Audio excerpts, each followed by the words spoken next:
Kita ke sorotan lainnya, Saudara. Layanan pemeriksaan imigrasi di Terminal 3 Bandara Internasional Soekarno-Hatta berangsur normal. Namun layanan percepatan paspor sementara ditutup saat pemberitahuan berikutnya. Berdasarkan pantauan di kantor Officer in Charge Terminal 3 Bandara Internasional Soekarno-Hatta, layanan pemeriksaan imigrasi atau perlintasan sudah berangsur normal. Dari puluhan autogate yang tersedia di keberangkatan maupun kedatangan, hanya beberapa autogate yang mengalami gangguan. Namun, layanan percepatan paspor di Terminal 3 Bandara Internasional Soekarno-Hatta ditutup sementara. Masyarakat diharapkan untuk mengikuti perkembangan informasi melalui media sosial dan arah hubung kantor imigrasi kelas 1 khusus TPI Soekarno-Hatta. Pada Minggu siang, server Pusat Data Nasional Kominfo di Bandara Soekarno-Hatta berangsur pulih. Penumpang yang datang di Terminal 3 dari luar negeri sudah bisa menggunakan autogate.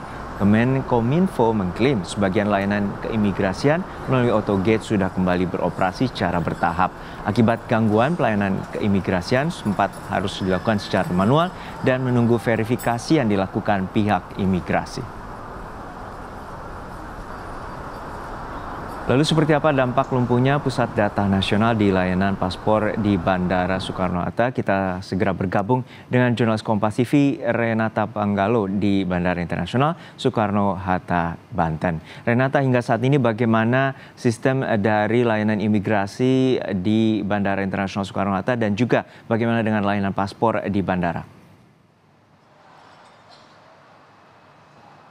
Iya, Juno dan juga saudara, sampai saat ini memang berdasarkan poster yang tertera di unit pelayanan percepatan paspor di Terminal 3 Bandara Internasional Soekarno-Hatta memang masih tutup. Jadi penutupan ini sudah dilakukan sejak tanggal 21 Juni hingga hari ini. Berarti ini merupakan hari keempat dari layanan UP3 di Terminal 3 Bandara Internasional Soekarno-Hatta ini mengalami penutupan.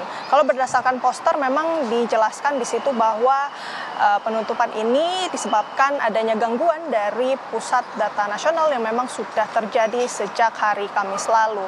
Jadi memang ini tentu bisa berdampak pada rencana perjalanan dari masyarakat yang ingin pergi ke luar negeri.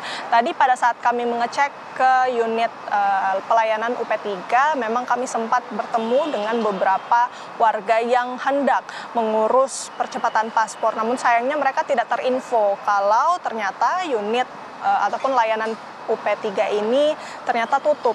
Jadi memang mereka yang sudah jauh-jauh datang begitu ke Terminal 3 Bandara Internasional Soekarno-Hatta kemudian harus mengurungkan niatnya untuk mengurus paspor karena lagi-lagi terjadi penutupan dari unit ini. Memang kalau misalnya kita lihat sendiri untuk layanan lainnya, misalnya untuk perlintasan ataupun pemeriksaan imigrasi, baik itu penumpang yang berangkat maupun yang tiba di Jakarta, sejauh ini berdasarkan informasi dari kantor Officer in Charge di Terminal 3 Bandara Internasional Soekarno-Hatta, untuk autogate-nya ini hampir semuanya sudah bisa digunakan. Jadi memang dari puluhan autogate yang tersedia, baik itu di bagian keberangkatan maupun di kedatangan, hanya tinggal beberapa saja ini yang masih berwarna merah, yang artinya memang belum bisa dilintasi oleh warga negara Indonesia yang ingin berangkat ataupun ingin pulang gitu ya. Jadi selain itu juga memang tentu untuk warga negara asing ini memang masih menggunakan ataupun menggunakan loket manual. Jadi untuk sekarang autogate-nya ini sudah hampir pulih semuanya, tapi tentu memang kami masih menunggu bagaimana kemudian supaya autogate-nya ini bisa kembali normal seperti semula. Juno. Baik, terima kasih atas laporan lengkap Anda, jurnalis Kompas TV Renata Panggalo dari Bandara Internasional Soekarno-Hatta, Banten.